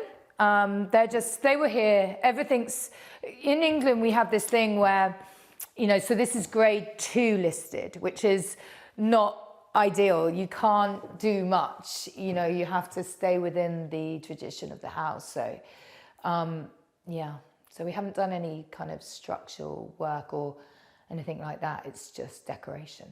I was looking for, you know, those industrial big lights, because I was thinking it's such a big room and I need an industrial light. And one day, because I just, you know, I look on the internet all the time just for things, and then I came across these lights in Exeter. It's, you know, not so far from here, but it's a couple of hours away. And I was like, oh my God, they're the ones, you know, those are going to look amazing. So I'm really, really pleased with them. They're so cool. So this is my friend. She's the artist Sam Taylor-Johnson. You know, she's married to Aaron Taylor-Johnson. She's the most incredible photographer artist. She's also just directed the Amy Winehouse movie. So when she moved to Somerset, she said, would you come and help me with my house? And I was like, yeah. Because I used to, you know, interior design other people's houses. But I don't really do that anymore because for many reasons, but just, I don't, anyway. And she said, you know, please let me pay you. And I said, no, it's fine. And she said, look, okay, I'll give you a piece of art. So that's the one I chose.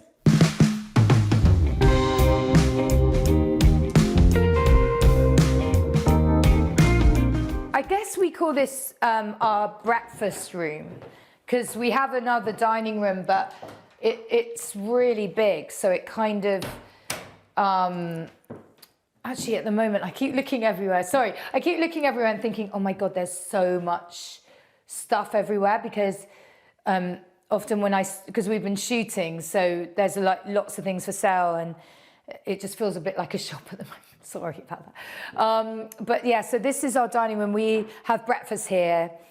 And we eat here as well because it's a bit more cozy. You know, the other room sits 23 people, whereas this one's just where we kind of have our cozy dinners, just the 6 of us, you know. The wallpaper, again, this has been decorated about 3 times. I think I've gone around the house 3 times since we've been here. And it's that sort of thing where you start decorating and you're like, no, that's wrong. And you get this, I don't know, I get this thing where I'm like, I know it's wrong, but I live with it for a little bit, and then I'm like, no, I can't live with it, so I have to change it, you know? So, but when I get to the point where I really love it, I can keep it for years, you know? So this was done last year, I think, and this is House of Hackney. You know, I just buy things I love, and when I get bored of it, I sell it and put it on my website. And the rugs, I used to be into Moroccan rugs, and then I was like, I went to Morocco about, I don't know, the kids said their childhood was spent in Morocco because I used to like to go there to buy rugs. And my husband was like, why don't we just go to Notting Hill and just go to the Moroccan shop? It'd be way cheaper because we'd have to all go there and then pay the charges of bringing the rugs back. And it was just a nightmare. But it's that thing of going around the markets and finding the ones you love. And it was before Etsy and all that. So. But anyway, then I got bored of Moroccan rugs and I got into Persian rugs and Turkish rugs. So this is what they are. I'll probably get bored of them at some point. They're supposed to be like this. Yes. So so basically we recently got a kitten, and he is so annoying because he likes to bite through all of this. So we have to do that. But let me put it down so you can see. So this is the way they are. But yes, so basically what this is for is if someone's cooking, then you can just do this and not see it. So yeah. And then it's just a little bit more, you know, they do sharp. Listen, I appreciate all sorts of decorating, but for my own home, because I've obviously decorated quite a few houses, and people will say to me, you know, the brief is, I want it very clean, I want nothing else, you know, and that's fine. But that's not what makes me happy. What makes me happy is that I don't mind if there's, you know, I want it to be eclectic. I want it to be lived in. We have 4 children. We have a grandchild. We have animals, and I just want it to be this fun, happy place where it's not too precious, so people can just, the only thing I get, people can just enjoy themselves. And we do entertain a lot. And also, I do get a little bit precious with red wine, because like I love beautiful tablecloths, and often I'll make it look really nice and someone, you know, will spill red wine. You can't get it off. So that's the only thing I get a bit precious about. But apart from that, anyone can do anything. When we first moved, I was thinking I wanted it all mirrored, you know, like mottled mirrors. But my other half wanted a gallery wall. So he did that. He gathered all the fun pictures that we had and put them all on one wall. And then Ben, this guy who works for Rachel Ashwell, he made the gallery wall. We used to have that chair, but we changed it. And he made that for me, which I just love so much. But it's all the pictures that are on our gallery wall. So it's incredible. This is my best friend. She's called Zoe Grace, and she created the I'm Not Sorry, and also the applause. And this is, sometimes it's, yes, I'll put them on so you can see. Those are Zoe. You'll see her work all over my house. So we're gonna leave this room and we're gonna go to my creative room, which is where I do all my work.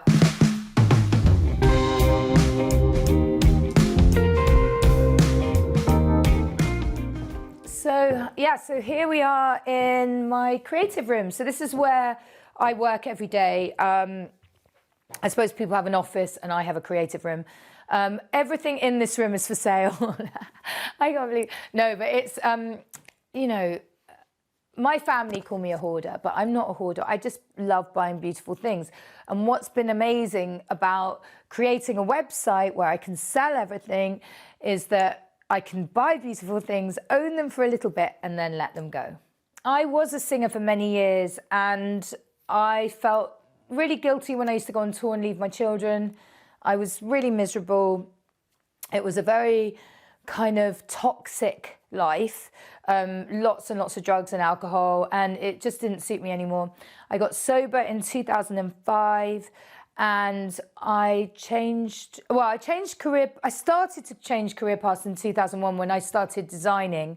My mum's an interior designer, so it's in my blood. My grandmother was a really incredible dressmaker, and I should have gone to fashion school because I would always cut up my own clothes and, you know, make my own stuff. But I didn't. I chose music, which is great, and I had a fun time, but I wanted to be in a job which brought me joy, you know, and what brings me joy is creating things. So in 2005, I moved to the countryside. I found some local dressmakers, and I started making black lace dresses, and I sold them in Liberties and the Cross Shop and all boutiques around London. And then Peacocks, this high street store, asked me to do a collab with them. They said it was just for one season, but it was so popular that I worked for them for 3 years until they went into administration, and then it kind of ended.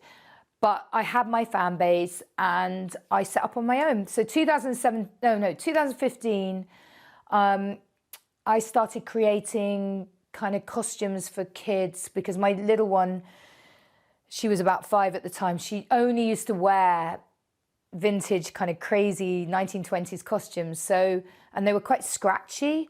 So I decided to make patterns from them. And one day I was in town and I bumped into an old friend and she said, "Oh, I'm working for Harrods. Why don't you bring..."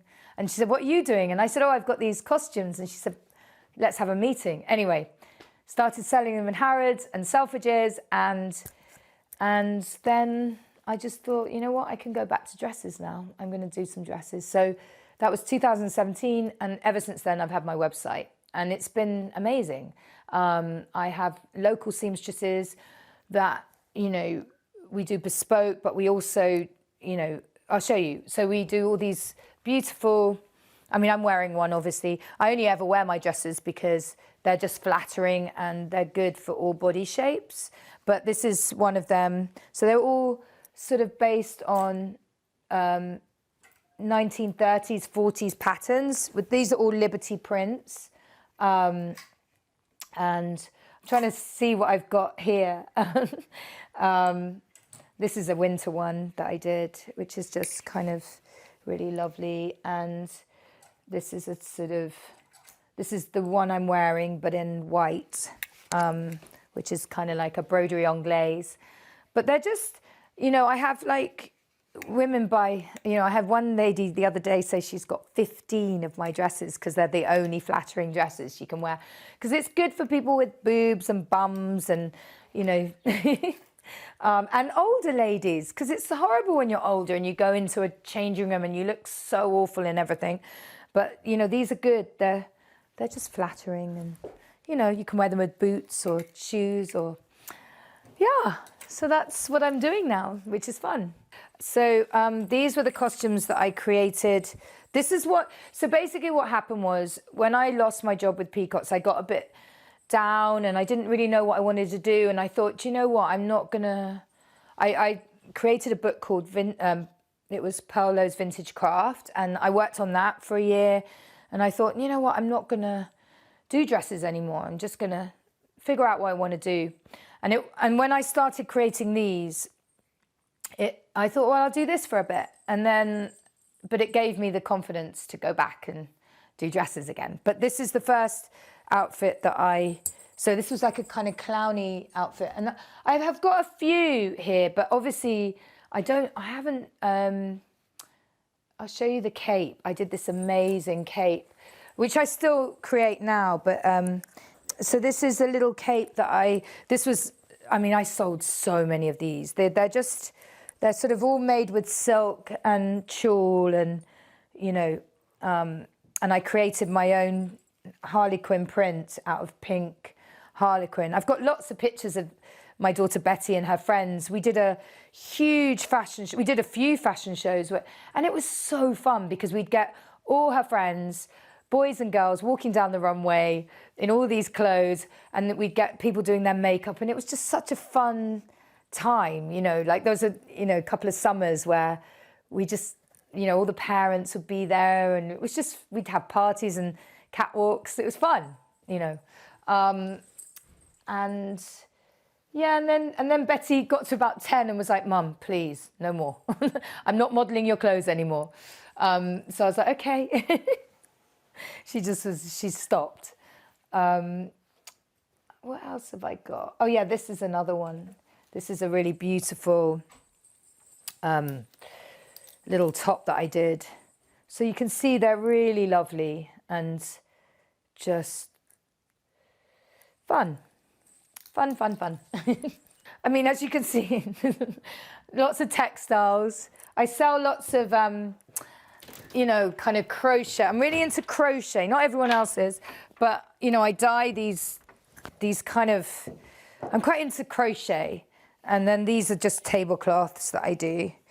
And I just dye them up. I find them in the vintage shops, and it's, you know, it's a nice, you know, it's so weird. I have ADHD for my sins. And so I get quite bored of things. Like I'll do something for a while and I'll think, oh, you know, and then I get an idea to do something else. And what's so great about, you know, having a website or having Instagram is that you can just, you know, if you feel like doing something, just release it. You know, you don't have to do it like twice a year, you know, spring, summer or autumn, winter. You literally just have an idea and put it out on your website, put it out on Instagram, and that's that. That's what's the beauty of the internet. And, you know, when I first started working, you know, we didn't really have that. So it was harder. You know, you had to rely on a shop. You had to have a big markup. It was always it wasn't as easy as it is now, you know? So, so that's my, I mean, sorry, this is tidy for me. You have no idea. I had to tidy before anyone came here today. And then I do cushions as well. So I do these with one of my best. So that's the other thing I love, is working with my friends. So I did a collab with my friend Trash Velvet. And so we do these for Christmas. So we have like lots of different cushions, and yeah, it's really fun. So yeah, that's all really. I just spotted something as well. Something else sequin. Look, I did this I started doing costumes for adults. Oh, I know what I wanted to show you. Oh my God, I have the most amazing thing I want to show you. So this is just a little circusy, you know, very fun. I'm really into sequins, but I'm going to show you our best-selling. Sorry, going back to the Harrods, this was the first thing I designed, which, hang on, I'm going to put that there. So this was a butterfly outfit. I sold so many of these. Look at that. It's so cool. It's sort of, so the girls, I've got lots of pictures as well of the girls in these. And they'd walk down the, you know, it's so funny. Amazing. So I kept one just so that, you know, I didn't really want to. So I haven't made them for years, but anyway.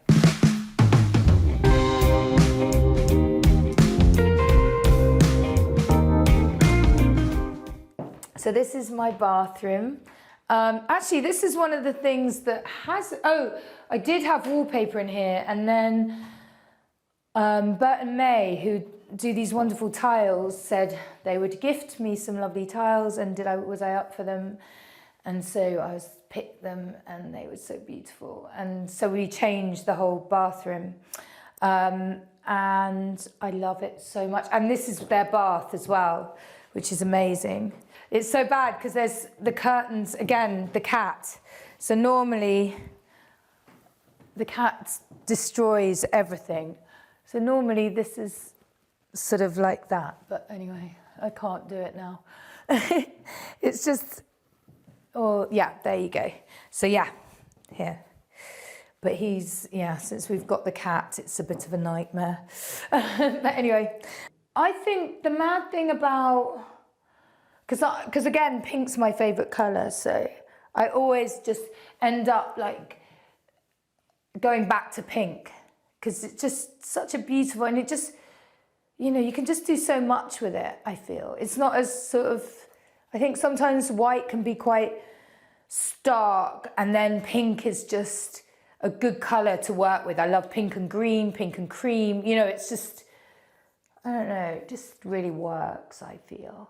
And then I don't know why, I just put a brown rug on the floor, but I thought it kind of picked up on the copper bath, you know?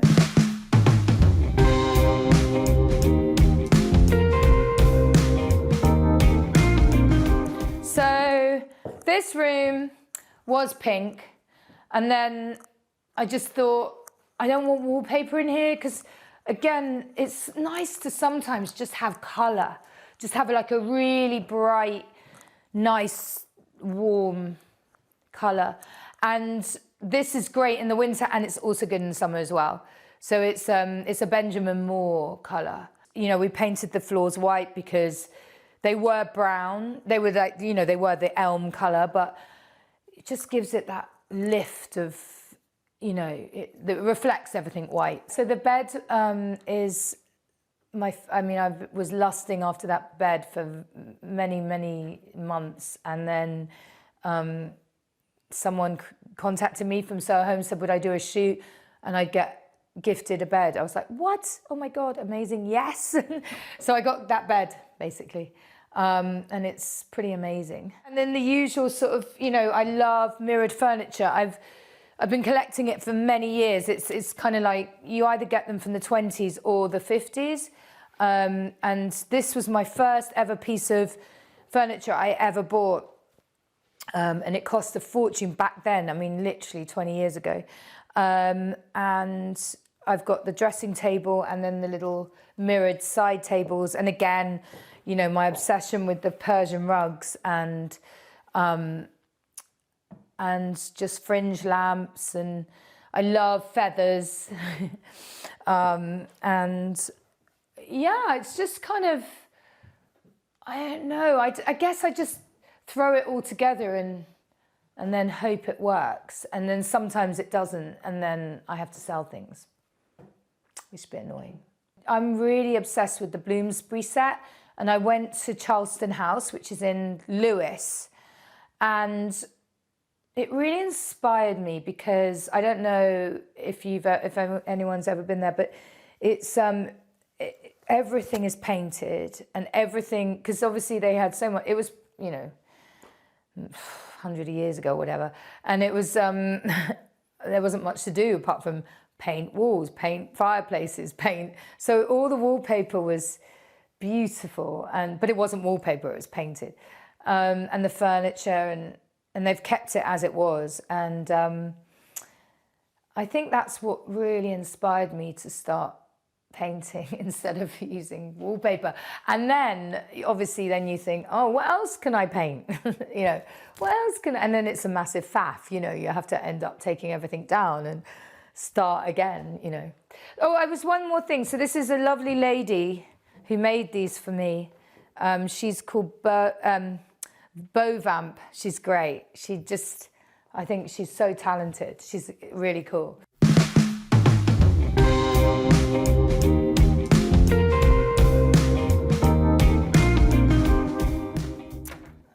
So we're now in my youngest daughter's room. It was my oldest daughter's room, but then the youngest one decided that this one was nicer, so she's swapped. But now she has two rooms, so she has another room and this room. So this room has, you can't really see, but it actually does have, this is Nicholas Herbert wallpaper. And again, pink. It's warm pink, and it's kind of got a lovely feel to it. These headboards I made in collaboration with Coco & Wolf, and they're available to buy, but we did them in Liberty Prints. This is Coco & Wolf as well. It's all Liberty Prints. But I came up with the idea because I got into, when I bought, because we have a house on the beach, and I started getting into divan beds, which are just very plain, but I realized that they hurt my back, you know, like if you're trying to like read or anything. And I thought, well, why doesn't and I was searching online looking for headboards, you know, just soft ones that you could just hang up, but there wasn't any. So I created ones myself. Yeah, like I said, I did them with Coco & Wolf. So it's been really fun. She has a very lovely view overlooking the countryside. So lovely to look at that view every day. And these are, again, my curtains that I make, and just old chair, lamp, you know, old lamps. And then this chair here, I just covered myself. Not myself, I found the fabric and got a friend to cover it for me. That butterfly made it on the front of my books. I released a book in 2018, which was called Faded Glamour. That was the cover of it. I found that in an antique fair, and I just was like, oh my God. And it was so expensive, but I was just like, I've got to have that mirror. That mirror is amazing. Yeah, and then this is one of, I design velvet dressing gowns. I'm really into velvet dressing gowns. I just again, it was something that I couldn't find a nice shape. So I designed my own. So that's another thing that I'm quite into. Okay, and then we're going in here. There's some costumes. I like hanging costumes. That's quite a nice thing to do. This is the bathroom.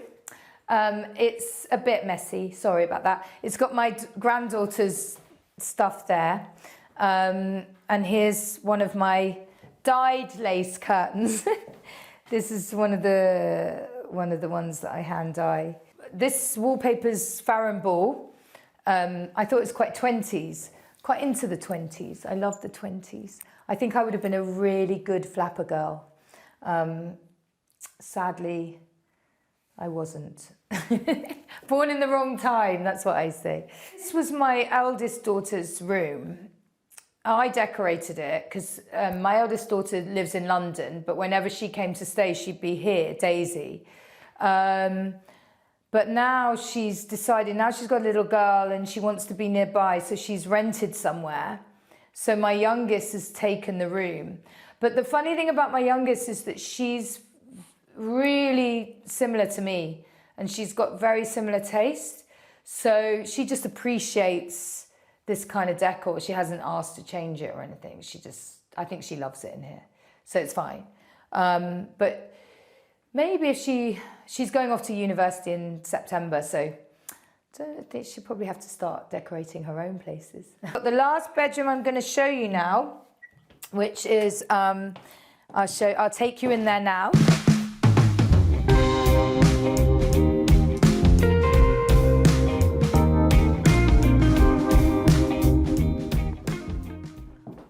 So this has been recently decorated. This one had a very beautiful orange wallpaper that was, again, Robert Kime that I told you about. But they discontinued it. The room, when we had a lot of rain, it got flooded. Not flooded, but it became really damp and all the wallpaper got ruined. So I had to take it all down and I put this House of Hackney one up. But I wanted it to be similar because it really worked. Again, this is one of my Coco and Wolf headboards because I used to be really, really into French beds, but again, I think divans are actually more comfortable. And so we used to rent this house out and we still do sometimes because it sleeps so many people. It is like a holiday rental, so you can rent it for the summer and I just felt like we needed more comfortable beds, so we kind of got rid of all the French ones and got divans. So those really work with the divan. And also this bedroom is so cozy. I just felt like it was like a nurturing bedroom, you know, so hence why it's got, you know, a quilt and, you know, just coziness. It's so magical. It's just I love this room. I think this is definitely somewhere I would be really happy in if it was my bedroom. It's just it's very girly. I thought when my little grandchild grows up, you know, it would be a nice room for her, you know, just to be in if she comes to stay. So I don't know, I just thought it was really cute. This is my favorite mirror I've ever bought. I just love it. It's a 20s one. How cool is that? You can buy things in here. You can buy the chair, you can buy the little cherubs. Lots of things on the website. Most things in this house are for sale. It's quite funny.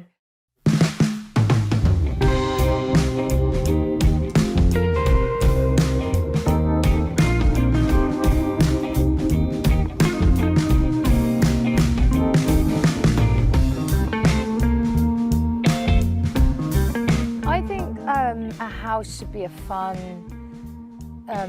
exciting, cozy place where you just relax and enjoy. Thanks for watching. Go to homeworthy.com for exclusive content and shopping guides.